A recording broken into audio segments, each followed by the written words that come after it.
Hey, how's it going? This is just a quick tabletop review of the Odin Manufacturing standard issue leather vest. I've seen some other reviews on YouTube, but they all tend to be somebody actually wearing the vest and talking about their experience riding with it. I haven't actually ridden with this thing on yet, but I have ridden with a different vest. We'll get into that later. I just want to show everybody what the whole thing looks like, because currently there's no content online, either on the manufacturer's website or on YouTube actually showing what the whole vest looks like. So just get right into it. As you're probably aware, it is a cropped length. It's about 2 inches shorter than a standard vest is. Obviously the 2 pockets up front here, but no side pockets as well. That's kind of one of the signatures of an Odin Manufacturing vest, as they tend to avoid having those hand pockets. If we open up the vest, this is the view you tend not to see. So just like a lot of First Manufacturing does this, it does have a zipper access here for sewing on back patches. Notably, no zipper access here. So if you're sewing any patches on the front, you're going to be sewing through the liner as well, unless you want to open all of this up, which sounds like, frankly, too much work. Additionally, you have your 2 inside pockets here. I'll just open this one because it's closer to me.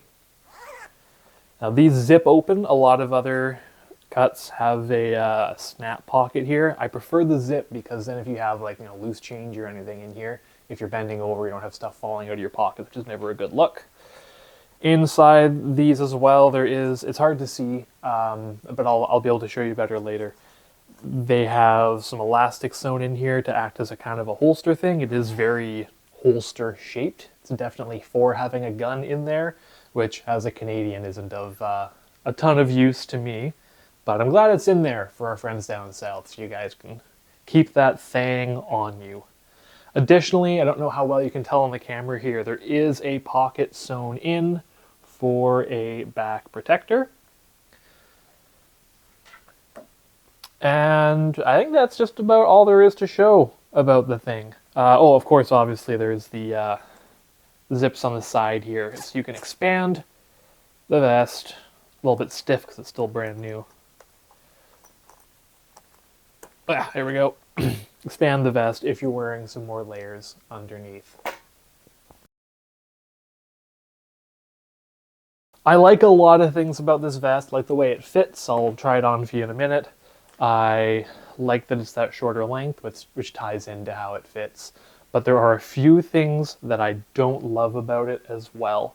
So if I grab my old vest here that I'm replacing this one with the Odin, this one also, like the Odin, well, it has no back access as well for sewing on patches, and of course no side access either. It has the snap side pockets, which again are less convenient in terms of keeping stuff in, but if you are actually carrying a gun, you kind of want the snaps. You can kind of break that with your hand and get in there, rather than having to have it all the way open, the zipper open, if you want to be able to get at your gun. But I don't carry. I don't actually know what I'm talking about. One thing that this vest does have, the Odin doesn't, it has this lovely little water-resistant pocket here. This is the perfect size for me to keep my vehicle registration and my insurance paperwork on me, rather than having to put it somewhere in my bike. If you don't have saddlebags or any other secure place to keep your information, then it's nice to be able to keep it in there. I'll just have to probably throw it in my right side pocket, the less access side, and just keep it in there for now. I'm also considering pulling this off of this vest and tacking it on there, but that sounds like a lot more work than I really want to put in. If I lay them on top of each other, you'll see the length difference, or just putting them next to each other. There's a pretty significant difference here in length.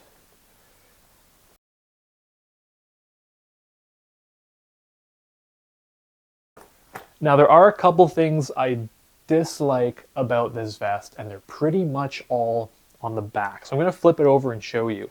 Not sure how well they'll show up in this light, but when it arrived, I've had it for a while now, I just haven't gotten around to doing this video, I could already see there's some sort of indentations in the leather here, and some indentations in the leather up here. Now if you're buying this to put on like a three-piece patch, if you're part of a 3-piece MC, or any other kind of back patches on here, these little indentations in the leather won't make that much of a difference.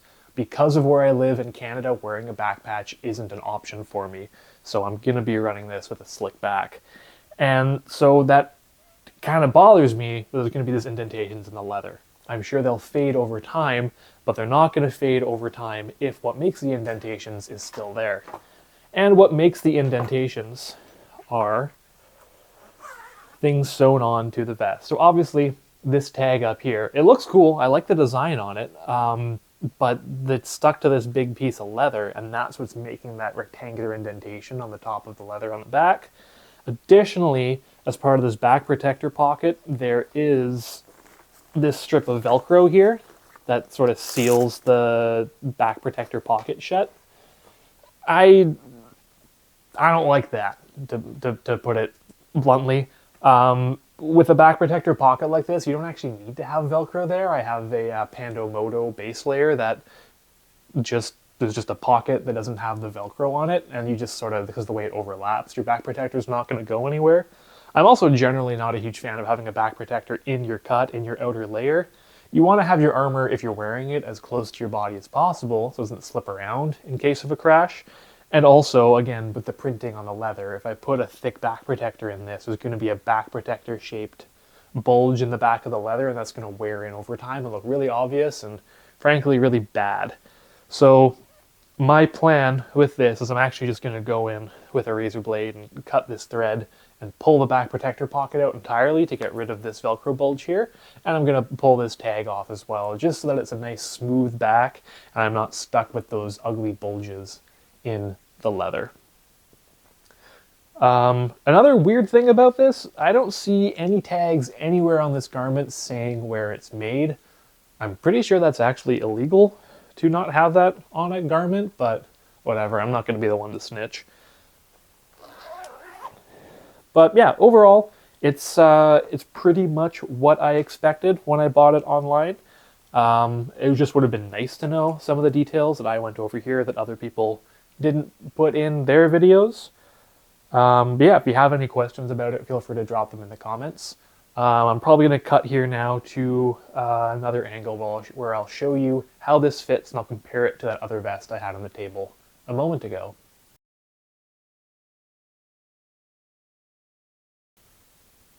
So the first thing I thought I'd show you in terms of fit is, this is that other vest that I had on the table. And I didn't say it over there, this is one of those, you can get them no name from a million different brands. I think it's made in Pakistan, just generic, you know, hey look, it is a cut. I have one that has lace sides because, again, living up here in Canada, I have to wear very different layers at different times of year, and I'll show how those different layers fit with the Odin vest. But I'll grab it here, and you can see the difference. First of all, this is a size small vest here, and this Odin is a size medium.